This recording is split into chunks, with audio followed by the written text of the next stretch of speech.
वो किया मोदी जी ने। मोदी जी जो कहते हैं उसके ठीक विपरीत काम करते हैं। मोदी जी ने कहा था तुम्हारे मंगलसूत्र छीन लेंगे, चीखे थे ना 2024 के चुनाव के पहले, तुम्हारे मंगलसूत्र छीन लेंगे ये विपक्ष वाले। अब माताओं बहनों के मंगलसूत्र मोदी जी ने छीन लिया, कह दिया सोना इस्तेमाल मत करना, आप पेट्रोल डीजल इस्तेमाल मत करिए, आप खाद इस्तेमाल मत करिए, खाने का तेल इस्तेमाल मत करिए, और अपने दोस्तों से कह दिया देश को जैसे चाहो वैसे लूटो। उनको एयरपोर्ट भी उनके नाम, बिजली भी उनके नाम, पानी भी उनके नाम, सब कुछ, कोयला भी उनके नाम, गैस भी उनके नाम। तो चंद दोस्तों के लिए प्रधानमंत्री जी जीते हैं।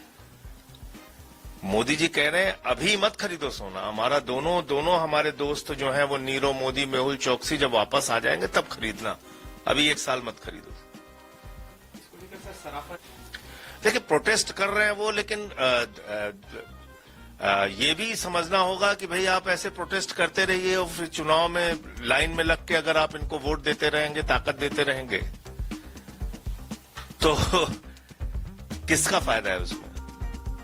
ठीक है, जो सोने के व्यापारी हैं उनको तकलीफ होगी और वो जरूर सड़कों पे उतरे हैं। जो इस कारोबार में, जो सबसे ज्यादा तो बंगाली लोग हैं इसमें, 6.5 लाख बंगाली लोग हैं जो इसमें, बंगाल के लोग हैं जो कारीगरी से लेके और सोने व्यापार में जुड़े हुए हैं। तो चुनाव खत्म हुआ, आप जाइए, आपको छोड़ दिया आपके हाल पे। तो यही समझना होगा इस देश के लोगों को कि देखिए हिंदू मुसलमान तो किया जाता है। अब सोने के व्यापार से कितने लोग जुड़े हुए हैं, ज्यादातर हिंदू हैं। पेट्रोल डीजल इस्तेमाल करने वाले कितने लोग हैं, ज्यादातर हिंदू हैं। खाद इस्तेमाल करने वाले लोग कितने हैं, ज्यादातर हिंदू हैं। खाने का तेल इस्तेमाल करने वाले लोग कितने हैं, ज्यादातर हिंदू हैं। गैस इस्तेमाल करने वाले लोग कितने हैं, ज्यादातर हिंदू हैं, क्योंकि हिंदुओं की आबादी इस देश में ज्यादा है।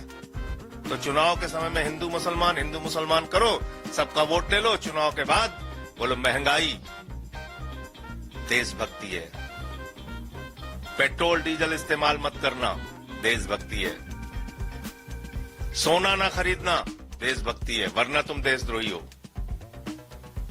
तो हिटलर भी ऐसे ही करता था। हिटलर अपने हर गुनाह को छुपाने के लिए हर पाप, हर गुनाह, हर बर्बादी को देशभक्ति से जोड़ देता था। वही काम मोदी कर रहे हैं।